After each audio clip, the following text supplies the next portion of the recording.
जो हमारा मार्ग है, सफर है, बहुत कठिन है। क्यों? संसार में सब कुछ अच्छा नहीं है।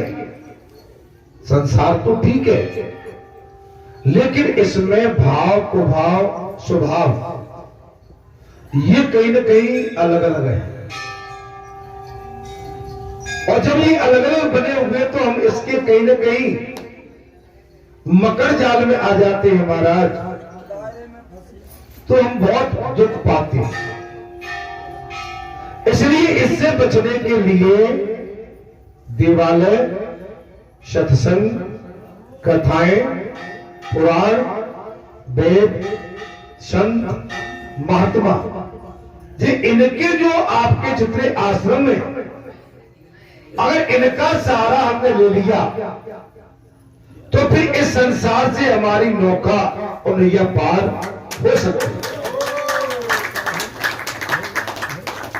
अच्छा, हमको सत्य का मार्ग तो अपनाना ही पड़ेगा। बगैर सत्य के मार्ग के हमारा कल्याण नहीं हो सकता।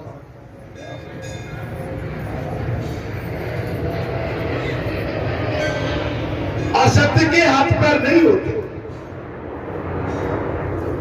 कोई असत्य की धाक छाप लगाने वाला थोड़ी देर के लिए तो आपको लगेगा कि नहीं ये कुछ ठीक है, लेकिन उसके अंदर जो छल भरा हुआ है, जिस भाव को लेके वो अपने मकर जाल में हमको फंसाने वाला है, हम भावुकता के कारण उसके उस चतुराई को नहीं पकड़ पाते, लेकिन कहीं न कहीं फिर भी मकर जाल में हम फंस जाते हैं। अभी कहा था ना महाराज, माने मूर्ख स्त्री, केकड़ा और मछली और जुआरी और शराबी, आप इनको अशुद्ध मार्ग पर ला ही नहीं सकते। ये सीधे नहीं चलेंगे कभी। अच्छा, केकड़ा कभी सीधा चल सकता है क्या? मछली कभी ठीक चल सकती है सीधे? जुआरी, शराबी और जिस स्त्री के बुद्धि में और कुबुद्धि बैठ जाए, आप उसको सीधी कर सकते हो क्या? नहीं कर सकते। इनसे बचने के लिए यह सत्संग और कथा सुनना चाहिए।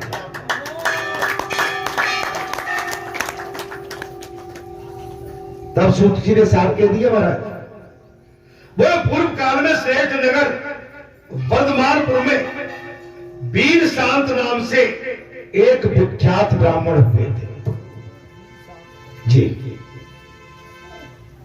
वे वेद विद्वान में प्रवीण थे, वेद विद्वानों में प्रवीण थे। उनके एक कन्या उत्पन्न हो गई महाराज। हाँ, कन्या भी थी जो प्रमाण से बहुत बड़ी हो गई। वो कुमारी धीरे धीरे युवावस्था को प्राप्त हो गई, परंतु किसी भी पुरुष ने उसका वर्ण नहीं किया। बहुत जल्दी अपनी यौवन अवस्था को प्राप्त हो गई थी, लेकिन किसी भी पुरुष ने उसका वर्ण नहीं किया, क्योंकि काम मोहित पुरुष अत्यंत थोड़े केस वाली, अत्यंत बड़ी तथा अधिक नाटी कन्या से विवाह करता है। महाराज ध्यान से सुनो बात, क्योंकि काम मोहित पुरुष और थोड़े केस वाली, अत्यंत बड़ी, अधिक नाटी कन्या से विवाह करता है, वो 6 महीने के भीतर मृत्यु को प्राप्त हो जाता है। सिर में थोड़े बाल हो। कथा को समझ में आ रही है कि नहीं आ रही? ये लक्षण है, क्या है? ध्यान से सुनो मेरी बात, क्योंकि काम मोहित पुरुष अत्यंत थोड़े केस वाली, जिसके बाल छोटे हो, अत्यंत बड़ी हो, अधिक नाटी हो, और कन्याओं से विवाह करता है, वो 6 महीने के भीतर मृत्यु को प्राप्त, ये सूती कह रहे हैं। इसी कारण सब लोग उस कुमारी को बहुत बड़ी बताकर त्याग देते थे। उम्र ज्यादा, लंबाई हट जाती, इससे वैराग को प्राप्त होकर उस कुमारी ने घोर तपस्या की है। बात क्या की? वैराग्य आ गया, घोर तपस्या किया। इस प्रकार तप में लगी हुई उस कन्या के समीप राज संपदा उपस्थित हो गई, सुख सुविधाएं। उस समय इंद्र ने उसे प्रत्यक्ष दर्शन देकर कहा, सुबह तुम कन्या अवस्था में ऋतु काल को प्राप्त हुई हो, इस कारण सदोष हो गई हो, अतः किसी पति का वर्णन करो जिससे पतिव्रता को प्राप्त हो जाओ। किसी पति का वर्णन करो जिससे पतिव्रता को प्राप्त हो जाओ। यह सुनकर वो कन्या को बड़ी लज्जा हुई। उसने धर्म मानपुर में जाकर हाथ उठाकर कहा, यदि कोई कुलीन ब्राह्मण मेरा पान ग्रहण करे तो मेरी आदि तपस्या उसको लग जाए।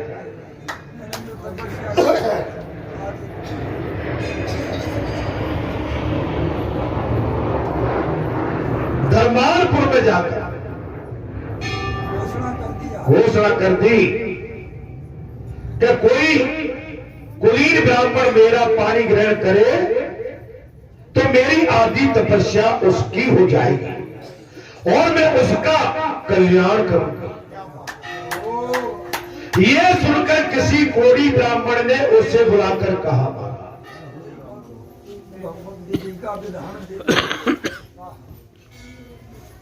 यह सुनकर किसी कोड़ी ब्राह्मण ने बुलाकर कहा, यदि तू सदा मेरे कहे अनुसार चले तो मैं तेरा पानी ग्रहण करने के लिए विवाह करूं। अगर तू मेरे कहे अनुसार चलती है तो मैं तुझसे विवाह करने के लिए तैयार हूं। कुमारी बोली, श्रेष्ठ तुम शास्त्रोक्त विधि से मेरा पान ग्रहण करो। हे ब्राह्मण श्रेष्ठ, शास्त्र विधि के अनुसार आप मेरे साथ शादी करें। कथा ठीक लग रही है? मैं तुम्हारी प्रत्येक आज्ञा का पालन करूंगी। कोढ़ी ब्राह्मण तपोधारी एक कन्या, एक ब्राह्मण की कन्या। देखिए सामने कोढ़ी है, लेकिन साथ कह दिया कि तुमने जब आवाज लगाई है तो मैं तुम्हारे साथ शादी करने के लिए तैयार और मैं तुम्हारे सारी बातों का पालन करूंगा। अरे कुछ सीख तो ले लो कथा से माताओं, शांति से बैठो, कथा में पालती मार के खींच के बैठो। हाँ। तदंतर ब्राह्मण ने ग्रह सूत्रोक्त विधान से देवता अग्नि तथा गुरु के समीप उस कुमारी का पानी ग्रहण किया और विवाह के पश्चात दीर्घ का ब्राह्मणी पति से बोली, नाथ आज्ञा दीजिए, इस समय आपकी क्या सेवा करूं। शादी हो गई और कहा, बूढ़े विप्रवर मुझे आज्ञा दीजिए, मैं आपकी क्या सेवा करूं।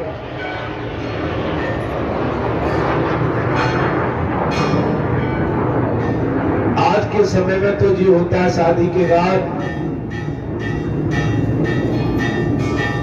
हमें घुमाने के लिए कहां ले चलोगे? बम्बई, कश्मीर, कहां महाराज? नहीं भाई, कहां ले चले?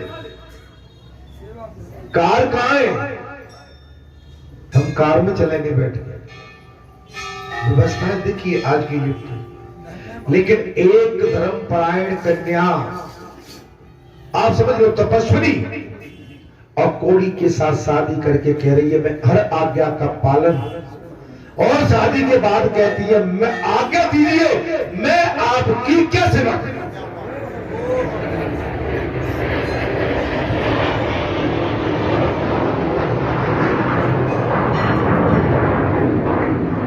आजकल तो भैया मैरिज गार्डन में माला बरमाला, उसके बाद बोले डिनर कहां लेंगे आज? उषा ग्रीन पैलेस में महाराज के सेंटर पॉइंट में कहां लेंगे? बताइए क्या स्थिति है आज के युग में? पहले के युग में हमारा जो संस्कार है ना, जहां ये विच्छेदित हो रहे हैं। हमने जो वेस्टर्न कल्चर, इसको बोलते हैं अंग्रेजों की पद्धति को अपना लिया। माता शांति से बैठे, अपनी बातें घर में फिर कर लेना जाके, ठीक है? हमारी दृष्टि बहुत खराब है। अच्छे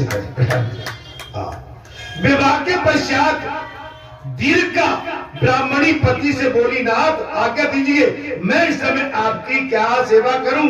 तब पति बोले सुंदरी मैं तुम्हारी सहायता से 68 तीर्थों में 68 तीर्थों में स्नान करना चाहते हैं।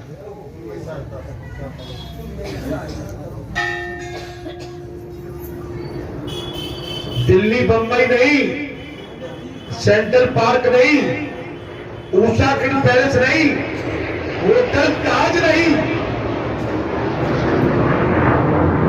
बोले मुझे 68 तीर्थों की यात्रा कराए। इतने की 68 तीर्थों की आशीर्वाद, 68 तीर्थों की यात्रा करना चाहता हूं।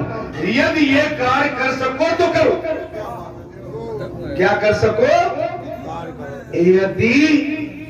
यदि ये कार्य कर सको तो करो।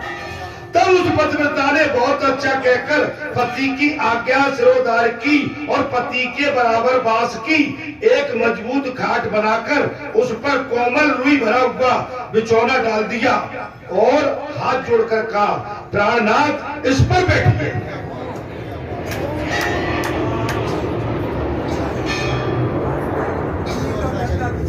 अभी प्रातः काल हमने यही कथा कही थी। टोकरी में कोड़ी अपाहिज उस राजा की पुत्री ने अपने पति को सर पर रखा। यहाँ पर भी एक तपेश्वरी ब्राह्मण की कन्या और जिसके गोड़ है ब्राह्मण के, अपंग है, अस्वस्थ है, चल नहीं सकता है, और कहा कि मुझे 68 तीर्थों की यात्रा करा। खटोला बुला लिया, रुई का बिछौना बिछा दिया, अपने पति को उस पर लिटा दिया और महाराज हाथ जोड़कर कहा प्राणनाथ इस पर बैठिए जिससे आपको मस्तक पर लेकर समस्त शुभ तीर्थों की मैं यात्रा करा सका। अपने सर पे रख के 68 तीर्थों की यात्रा।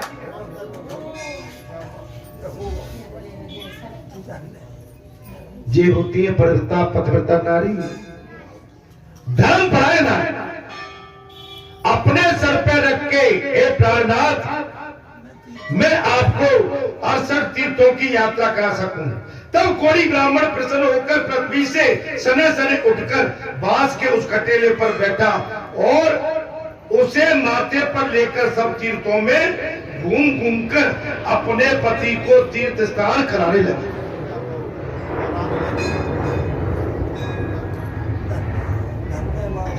उस पतिव्रता कन्या नारी ने अपने पति को अपने सर पर रख के घूम घूम कर तीर्थों की यात्रा कराने लगे।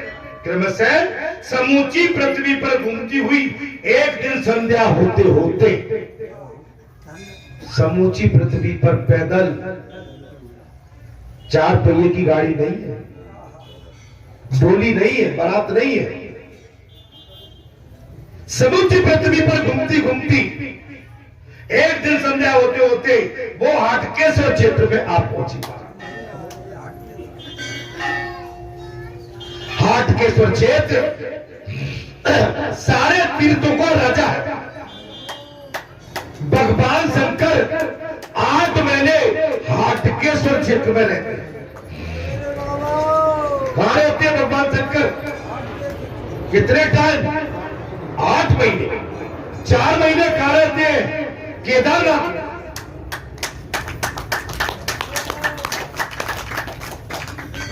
भगवान शंकर 4 महीने कहां रहते हैं और 8 महीने कहां रहते हैं?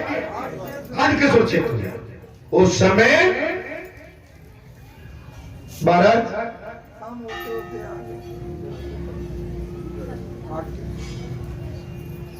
वो थक गई थी, पैर लड़खड़ा रहे थे। उसी प्रदेश में उस दिन मुनिवर मांडली को सूली पर चढ़ाया गया था। उसी प्रदेश में मांडल ऋषि को सूली पर चढ़ाया गया था। वे अत्यंत दुख सहन करते हुए सूली पर बैठे हुए थे। उसी क्षेत्र में जहां तपेश्वरी एक ब्राह्मण की कन्या अपने अपंग एवं कोड़ी पति को अपने सर पर धारण करके 68 तीर्थों की यात्रा, तीर्थ यात्रा, और हाटकेश्वर क्षेत्र में जहां पहुंची वो अत्यंत थकी हुई थी। उसी क्षेत्र में, प्रदेश में मुनिवर मांडली को सूली पर चढ़ाया गया था। कथा आपकी समझ में आ रही होगी, मैंने 2 बार रिपीट किया। पतिव्रता दीर्घिकी का माथे पर भार लेकर उसी मार्ग से निकली और उसके धक्के से वे सूर हिल गए और मुनिवर मांडल का शरीर भी विचलित हो गया। इससे उन्हें बड़ी भारी पीड़ा हुई और वे दुखी होकर बोले, किस पापी ने मेरे इस त्रिशूल को हिला दिया? मांडल किस पर बैठे हुए थे? त्रिशूल पर। और वो ब्राह्मण कन्या अपने पति को उसी मार्ग से लेके निकली। अचानक पैर, शरीर थका हुआ था, पैर लड़खड़ाए और उस कन्या का पैर उस त्रिशूल पर पड़ गया, जिससे त्रिशूल पर लटके हुए उस मांडल मुनि का शरीर हिला और विचलित हुआ, जिससे मुझे दुखी का दुख और बढ़ गया। माने मैं पहले से दुखी था और दुख हो गया। तब तीर्थका बोली, मां भाग, मैंने आपको देखा नहीं। हे महाराज, हे मुनिवर, मैंने आपको देखा नहीं, भूल से आपका स्पर्श हुआ। मांडव्य बोले, निष्ठुर, तुमने मुझे प्रार्थ करनी पीड़ा दी। अरे निठुर, तुमने मुझे मेरे प्राण हरने वाली पीड़ा दी, इसलिए तुम्हारा अभित पति सूर्य की किरणों को स्पर्श होते ही मेरे हिसाब से ही निश्चित अपने प्राणों को त्याग दिया। श्राप दे, डबल मार पड़ गई। एक तो अपंग, कोड़ी, तपो तपस्या और वहां से पतिव्रता नारी का निकलना, और अचानक अनसमझ में उस जगह त्रिशूल पर पैर पड़ना, और मांडल मुनि ने श्राप दे दिया कि जैसे ही सूर्य उदय होगा तेरा पति अपने प्राण त्याग। दीर्घ का बोली, वो लड़की बोली दीर्घ, यदि प्रातः काल मेरे पति की मृत्यु होगी तो अब प्रातः काल का सूर्य उदय नहीं होगा।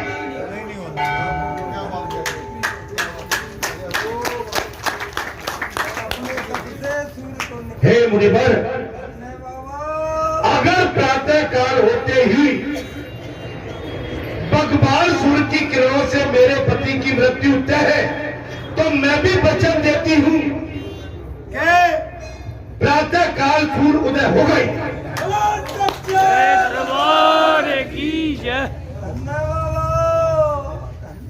प्रातः काल सूर्य उदय नहीं होगी, ऐसा कहकर दीर्घकाल धरती पर बैठ गई और बांस के खटोले में बैठे पति को उसने माथे से उतार दिया। उस समय कोड़ी ने कहा, प्रिय मुझे प्यास लग रही है। देखो क्या कथा मिली है, वही कथा मिली बाबा। प्रिय मुझे बहुत प्यास लगी है, अतः पीने योग्य शीतल जल ले आओ।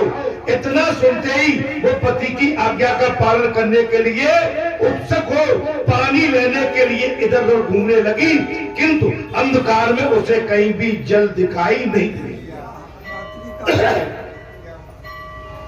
अंधकार का समय था, रात्रि का समय। इधर उधर देखा, जल दिखाई नहीं दिया। तब उसने पृथ्वी पर आघात किया और मांडल मुनि के देखते देखते निर्मल एवं स्वादिष्ट जल निकल आया। उसने क्या किया? तब उसने पृथ्वी पर आघात किया और मांडल मुनि के देखते देखते निर्मल एवं स्वादिष्ट जल निकल आया। मांडल मुनि देख रहे हैं सूली पर। फिर परिश्रम से कष्ट पाते हुए अपने पति को उस जल से स्नान कराया और उन्हें जल पिलाकर स्वयं भी पिया। उस समय पतिव्रता के वैसे सूर्यदेव उदित नहीं हुए।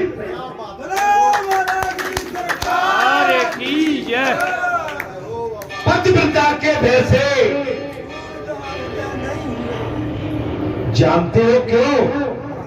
संकल्प ले लिया, अगर सूर्य उदय हो जाते तो पतिव्रता नारी श्राप देती थी सूर्य भगवान। मेरे बाबा तपस्विनी, ये है प्रभाव, पतिव्रता नारी का प्रभाव और तपस्या का प्रभाव जे हो गया। हाथ वाला जल निकला। इससे प्रातः काल आने में बहुत विलंब हो गई। महाराज सूर्य देवता नहीं मिले, रात्रि बनी रही। रात्रि को बहुत बड़ी देखकर यज्ञ कर्म करने वाले शांति चित्त ब्राह्मण बहुत दुखी हो गए। दिन का नहीं निकलता, हम छोटा पहर लग गया। यज्ञ हवन करने वाले ब्राह्मण अतिथि संत महात्मा सब दुखी हो गए। देवता यज्ञ भाग से वंचित होकर बड़े कष्ट में पड़ गए और सूर्य नारायण के निकट जाकर बोले, भगवान सूर्य नारायण के निकट जाकर, दिवाकर आपका उदय क्यों नहीं होता? कथा में आनंद आ रहा होगा। हे सूर्य भगवान, सारे देवगण पहुंच गए। सूर्य लोग, आपका उद्गम क्यों नहीं होता? देखिए, आपके बिना संपूर्ण जगत व्याकुल होगा। हे सूर्य नारायण भगवान, आप उदय नहीं होंगे, देखिए सारा जगत आपके बना बगैर व्याकुल होगा। तब सूर्यदेव भगवान ने कहा, तब सूर्यदेव भगवान बोले, देवताओं, मैंने पतिव्रता के आदेश से अपना उदय रोक दिया। मैंने पतिव्रता के आदेश से अपना उदय रोक दिया। पतिव्रता के आदेश, समझ रही हो मेरी माताओं? पति को छोटे में मत लिया करो। अब आज के बाद घर में डांटोगी तो नहीं? सही सही बताओ, सही बताओ, मानोगी नहीं आप?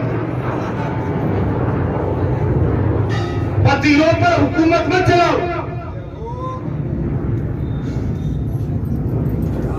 हाँ, पति आपका कहीं भटक जाए तो उसको समझाओ प्यार से, ठीक है? सही रास्ता पे ला।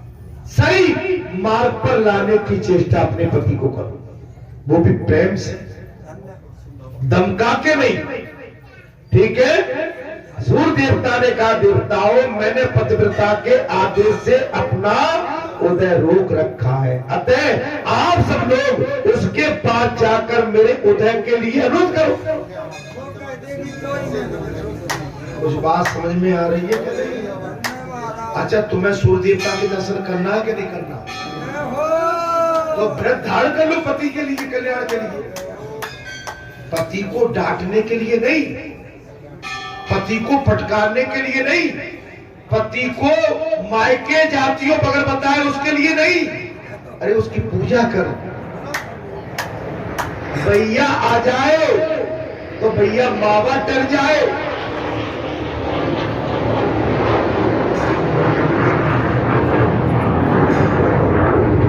मखाने की खीर, काजू किशमिश बादाम की खीर, और कभी भैया दौरान वो ननद आ जाए तो दूध पी ले,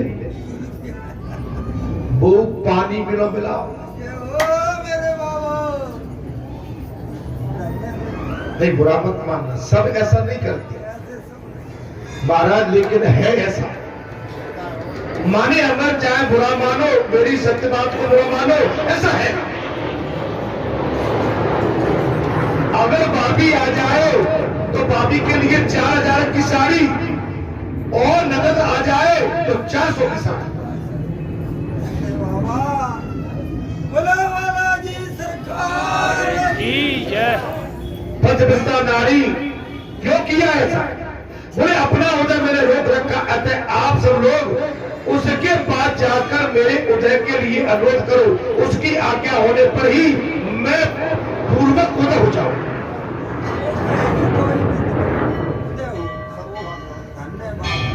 उसका कहने पर ही मैं उदय हो जाऊं। एक लक्ष्य अश्वमेध यज्ञ के अनुष्ठान से भी जो फल प्राप्त होता है, उसी को स्त्री केवल पतिव्रता धर्म के पालन से प्राप्त कर लेती है। 1,00,000 अश्वमेध यज्ञ भी करे, वो फल प्राप्त नहीं होता है। लेकिन एक पतिव्रता नारी अपने पति पराये धर्म से ही प्राप्त कर लेती है। क्या कर लेती है? प्राप्त कर लेती है पतिव्रता धर्म से। यह सुनकर सब देवता उस उत्तम क्षेत्र को चले गए और दीर्घ काल के सन्मुख खड़े होकर कोमल वचनों से बोले,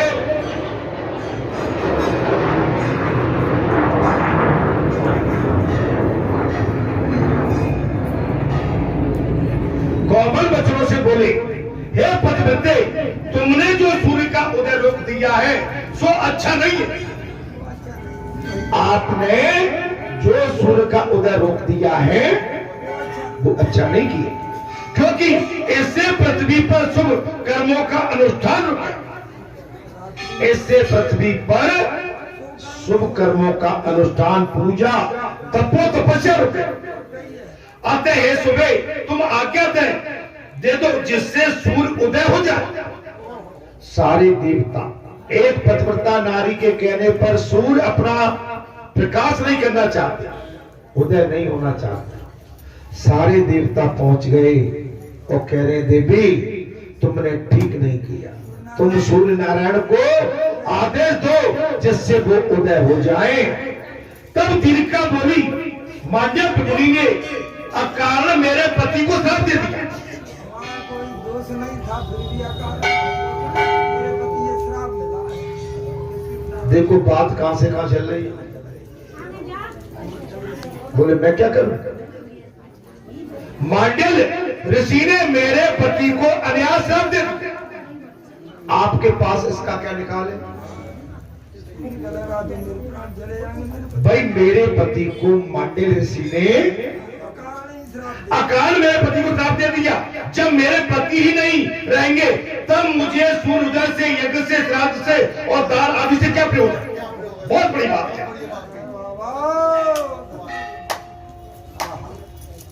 जब मेरे पति इस संसार में रहेंगे नहीं तो सूर्य उदय हो या ना हो, यज्ञ हो ना हो, मुझे कोई लेना देना